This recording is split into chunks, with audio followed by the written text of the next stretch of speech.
네, 이번 주 움직임 심상치 않습니다. AI 인프라 사이클도 다른 산업으로 순환해 줄 것을 보이고 있고, 이에 발빠른 사람들은 이렇게 이미 매입에 나서고 있는 것으로 보이는데요. 오늘 영상에서는 삼전, 그리고 한익, 현재 상태를 살펴볼 거고요. 그 다음에 이를 이어서 주도해 볼 만한 섹터를 다뤄보도록 할게요. 우선 간단하게 K 증시부터 살펴보도록 하겠습니다. 이렇게 종전 이슈 이후에 시장 분위기가 달라지고 있는 걸 확인할 수 있는데, 코스피는 거의 한 달 만에 외국인 순매수세 전환을 기록했고, 하이닉스는 24일 걸렸고요. 그리고 삼전의 경우에는 10일 정도가 걸렸습니다. 그래서 연속 매도에서 순매수로 전환하는 일이 발생했다, 이렇게 보시면 되고요. 그 다음으로 나온 게 같은 날 호재가 같이 나온 부분이 있는데, 바로 구글 AI 칩입니다. 이 협력 보도 논의가 나오면서 삼성전자의 경우에는 11%가량이 올랐어요. 그래서 핵심이 되는 아이스 PC 파운드리에 TSMC가 생산하지 못한 인터페이스 칩 영역을 담당했기 때문인데, 이 경우에는 이런 식으로 해석을 할 수 있어요. 삼성전자의 경우에는 단순히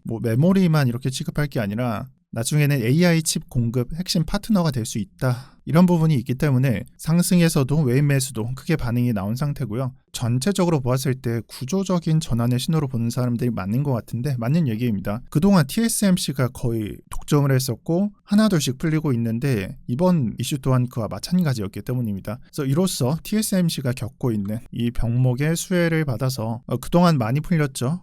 여기에 보이는 테슬라도 있고, 그 다음에 엔비디아도 있고, 여기에 나오는 구글까지, 이런 부분들이 하나둘씩 확보되는 그림이 그려지게 되는 거고요. 그 다음에 월초에 제시됐었던 목표가가 유지되는 그림입니다. 그래서 골드만삭스의 경우에는 48만 원을 제시하면서 60% 이상을 제시했었고, 그 다음 많은 국내 보고서에서 40만 원대, 그러니까 골드만삭스가 40만 원 부르니까 많은 증권사가 40만 원을 제시하는 그림을 그렇게 유지를 해줬었는데, 이번에는 미래에셋의 경우에는 55만 원을 제시하는 그림이 나왔습니다. 그리고 해외에서는 85만 원, 80만 원대를 제시하는 그림이 나왔고요. 이런 그림들을 보게 되면은 전망이 크게 어려울 것 같지는 않다라는 생각을 할 수 있을 것 같아요. 그리고 현재 올라갔다가 다시 고가 근처까지 올라오고 있고, 거의 그냥 횡보하는 약세 장세를 나타내고 있는데, 이 현재 횡보하는 가격이나 이 차트를 극복하는 게 최우선 과제라고 저는 생각을 하고 있고, 이 80만 원을 제시한 사람의 경우에 삼전 말고 한익을 좀 조준을 하면서, 한익의 경우에는 조금 지금 가격도 좀 과도하다, 이런 말을 한 적이 있거든요. 근데 이 사람이 연초에 말을 했다라는 말이죠. 1월달과 2월달 사이겠죠. 근데 이미 틀렸잖아요. 이미 많이 올라갔고, 이때쯤 이 가격도 좀 과도하다라는 말을 했지만, 한익은 삼성과 똑같이 올라가고 있죠. 그래서 삼성전자만 올라간다, 이런 부분들 생각하기보다 그냥 같이 올라갈 것이고 그냥 괜찮을 거다라고 생각을 해주셔도 좋을 것 같습니다. 그리고 물량을 추가적으로 생산하기 위해서 삼성전자가 광주 패키징 공장을 신설하는 부분도 주목해 볼 만합니다. 패키징 공장에서 올라갔다라는, 단순히 그때 초단기적으로는 그렇게 반응을 했겠지만, 메모리 공장이 아니라 패키지 공장이라는 부분을 좀 생각을 해봐야 돼요. 그래서 이 부분이 어떻게 해석이 되냐면, 그 첫 번째 설명을 했잖아요. AI 칩 수주 여기서. 그러면은 추후에 지금과 다르게 AI 칩 공급 후 과정까지, 그러니까 애프터까지 이 삼성이 맡게 되나? 이런 식으로 받아들여서, 투자자들이 받아들여서 이때 한 10%가량 올라간 걸로 기억하고 있고요. 저 당시에도 저도 이걸로 이득을 좀 봤었고, 이 부분들이 당연히 수요가 보장되어 있는 그림에 나타내는 게 아닐까 합니다. 그래서 6월 9일에 발표가 됐고, 실제 확정까지는 6월 말이죠. 6월 말에 공식 발표가 나온다고 했지만 거의 정설, 거의 사실상 확정이고 이미 부지조차 확보가 되어 있습니다. 그래서 삼성전자의 경우에는 최근 이슈가 이 정도라고 보시면 되고, 지금까지 말씀드린 게 5월달이나 4월달의 이슈가 아니라 날짜를 보면 알 수 있듯이 3일, 일주일 내 최근 이슈들이라서, 이런 부분들만 보더라도 최근 삼전과 하이닉스 이슈들 잘 정리됐을 거라고 보고요. 다음 빠르게 주도주로 넘어가려고 합니다. 많은 분들이 이 부분을 궁금해하실 거라고 생각을 해요. 그래서 좀 세 가지를 제가 가져왔는데, 웃긴 게 좀 국내랑 해외가 좀 보는 그림이 다릅니다. 정리했듯이 항공, 해운, 증권주가 되는데, 빠르게 말씀드릴게요. 왜 올라갔을까? 국내 투자자들은 확실히 단타를 선호하는 경향이 있는 것 같아요. 그래서 종전 이후에 이렇게 항공주들이 올라간 걸 확인할 수 있고요. 그리고 제주항공의 경우에는 바로 그냥 상한가를 기록했습니다. 다른 게 좀 안 좋냐, 제주항공 뭐가 있냐, 그런 생각을 하실 수도 있는데, 차트가 많이 다릅니다. 그래서 많이 좀 약세일 만큼 많이 올라갔다라고 생각을 하시면 될 것 같고, 나머지 항공사들도 많이 올라간 편이고요. 그리고 차트를 하나하나 확인할 수 없겠지만, 가장 처음에 되는 대한항공의 경우에는 차트 형태가 다른 것들과 그림과 다르게 상승세가 좀 이어지는 그림까지 연결되고 있습니다. 그리고 두 번째 말씀드리는 이 해운주의 경우에도 마찬가지 개념이거든요. 몇몇 사람들은 양날의 검이라고도 보기도 하고요. 그렇게 보는 이유가 아무래도 뭐 연료비가 많이 내려가기도 했지만 여기서 좀 이득을 보긴 하겠지만 뭐 교역 둔화라든지 아니면 뭐 운임이 약세다 이런 부분들이 있기 때문에 뭐 양날의 검 불확실성이 있다라는 해석이 있는 편이고요. 그리고 마지막이 되는 게 좀 정리하고 볼게요. 마지막이 되는 게 증권주, 뭐 금융주로서 보시는 대로 KB금융과 하나금융 지주가 있고 제가 일봉으로 가져왔기 때문에 3일 연속이고 어제 그림이기 때문에 조금 내려간 상태입니다. 이 정도라고 보시면 되는데 그래도 많이 올라갔어요. 이게 종전 이슈 때문에 올라간 건 아니고 최근에 일본의 경우에는 금리 인상을 했고 유럽도 오늘자에 발표가 난 걸로 기억하고 미국도 새벽에 발표를 하겠죠. 이렇게 금리 인상에 대해서 이득을 보는 게 뭐냐? 이자값 올라가니까 금융주가 이득을 보겠죠. 그래서 단기장의 경우에는 이런 식으로 반응이 좋다라는 부분을 말씀드리고 싶고 또한 분석의 경우 애널리스트들의 분석도 투자자들이 바라보는 방향도 확실히 단기 이슈에 따라서 앞으로 흘러가는 방향성을 바라보는 경향이 있는 것 같아요. 국내는요. 그래서 세 가지를 뭐 유튜브뿐만 아니라 많은 투자자, 많은 애널리스트들이 거론을 하고 있는 상태고요. 이 다음으로 해외장을 한번 보도록 할게요. 해외에서 뭐 삼전, 한익, 샌디스크, 뭐 인텔까지 이를 넘어서 주도를 받을 게 뭐가 있냐 이런 부분을 확인을 해보면 2차라고 나와 있듯이 2차라는 부분에 뭐 세 가지가 있죠. 잘 보이실지 모르겠지만 첫 번째로 ASML 그리고 Applied Materials, Lam Research 이렇게 세 가지가 되고요. 이들을 부를 때 반도체 장비를 만드는 기업이라고 부릅니다. 뭐 메모리를 만든다 아니고요. 각자가 좀 다른 상태예요. 그리고 여러 가지 기업들이 뭐 짜잘하게 있는데 전체 비중을 따지고 보면은 절반 넘게 이 세 가지가 차지하는 상태고 누가 앞에 갔다가 뭐 다시 뭐 역전되고 거의 비슷비슷한 상태입니다. 그냥 3대장으로 보시면 되고 이들이 왜 우리가 잘 알고 있는 뭐 삼전, 한익 뭐 그리고 인텔 이런 것들보다 왜 그 다음에 올라갈 것으로 좀 유력하게 보고 있냐? 상승량 때문에 그런 것 같아요. 그래서 첫 번째 말씀드렸던 ASML의 경우에는 삼전 뭐 한익 들고 계신 분들은 아시겠지만 1차에 올라간 기업들은요 많이 올라갔어요. 뭐 몇 배가 올라갔냐? ASML은 같은 기간 동안 3에서 40% 200만 원에서 뭐 280만 원 그 정도로 찍었죠. 근데 우리가 하는 뭐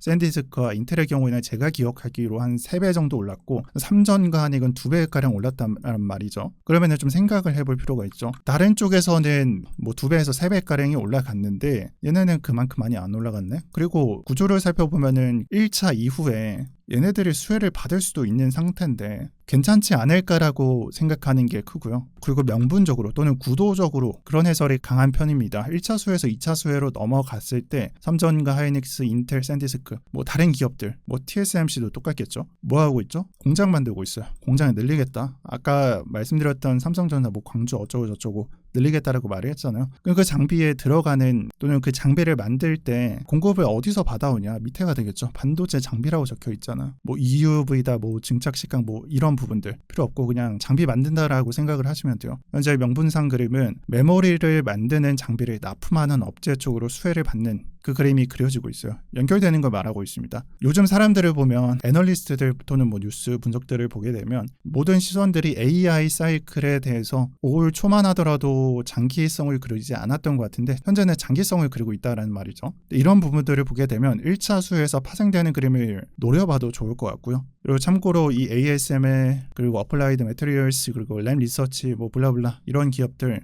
실적 발표가 7월 달에 예정되어 있습니다. 7월 중순으로 보시면 되고 제가 봤을 땐 당연히 이 메모리 공장을 위에 기업에서 늘리니까 뭐 매출을 높게 잡겠지만 뭐 100이라고 본다면 이 내놓는 이 매출액보다 높게 나오는 거 서프라이즈가 기록되는 게 이들의 주가를 결정하는데 굉장히 중요해질 것으로 보고 있습니다. 그래서 딱 한 달 남았고요. 지금 뭐 사냐 마냐 지금은 저렴하냐를 따지기보다 이런 그림을 이해하는 게 가장 급선무라고 말씀드리고 싶습니다. 그리고 그 다음 나오게 되는 게 전체적으로 설명될 수 있는 부분인데 결국에는 이 모든 그림들이 단 하나 폭발적인 수요가 있기 때문입니다. 그냥 이런 자료 보지 않고 그냥 간단하게 한번 생각을 해보세요. 메모리 칩을 만드는데 그냥 공장을 풀로 이런 식으로 돌려도 생산이 딸려요. 부족합니다. 수요를 못 따라가요. 그럼 공장을 이거 하나뿐만 아니라 더 늘려야 될 거고 이런 공장을 만드는데 들어가는 장비를 수입해야 된다. 방금 말씀드렸던 거죠. 반도체 장비들. 그리고 지금 그림 또 보면은 여러 기업들이 현재 뭐 메모리나 뭐 반도체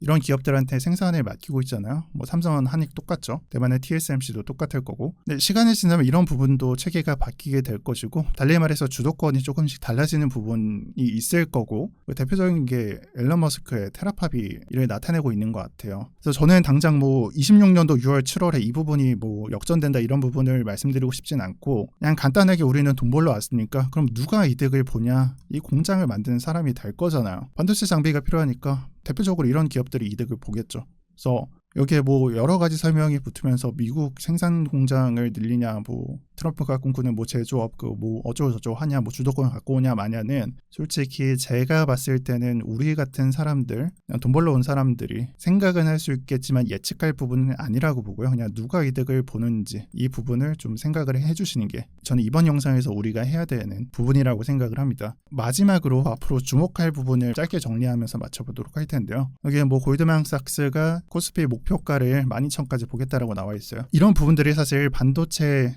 뭐 AI 인프라 사이클 이 부분이 장기화될 것을 그리고 있는 것 같아요. 뭐 달리고 있는 것처럼 언제 그랬는지 모르겠지만 뭐 올해나 내년에 끝난다라는 말이 나왔었지만 최근 분석들은 사실 뭐 장기화를 그리고 있다 이런 부분이 아니라 시장이 사이클 지속 기간을 과소평가하고 있다라는 말이 나올 정도예요. 그런 식으로 컨센서스가 모이고 있고요. 그리고 12,000을 말했지만 사실 8,000에서 9,000 갔다가 12,000을 간 거예요. 이렇게 높여버렸습니다. 웨인 매도가 사실 계속된 웨인 매도를 기록했다가 다시 순매수로 한 그림이 영상 초반에 말씀드렸듯이 다시 나오고 있죠. 이 그림이 비교적 최근에 나왔다라는 말이죠. 그래서 이 부분을 말씀드리고 싶어요. 해당 시기에 우리가 어떤 일을 겪었는지를 한번 다시 기억을 해볼 필요가 있는 것 같아요. 외인이 패고 나갔으니까 우리가 당황을 했고 많은 인플루언서들이 이를 쥐고 흔들었어요. 뭐 내려간다, 뭐 당장 팔아야 된다. 왜냐면 사람들이 겁먹기 때문에 그런 식으로 내놓기도 하고. 근데 현재 그림을 보면 아까 그 차트를 그려듯이 대충 그리면은 아무런 일이 없다라는 듯이 차트가 나오고 있어요. 뭐 나스닥을 보면 똑같죠 거의. 고점 거의 근처까지 올라갔고 현재 아무런 변화가 없습니다. 그래서 무슨 말이 하고 싶냐면 이렇게 변동성이 강한 시장에서 많은 사람들이 겁을 주지만 오늘 영상에서 말씀드렸듯이 이런 큰 그림을 이해할 수 있다면 그런 이슈들에서도 흔들리지 않는다는 걸 말씀드리고 싶습니다. 오늘 미국 금리 발표할 때 큰 그림이 없다면 흔들리겠죠. 근데 내가 만약 큰 그림을 갖고 있다면 안 흔들릴 거라고 말을 하고 있는 겁니다. 네, 오늘 영상 여기까지고요.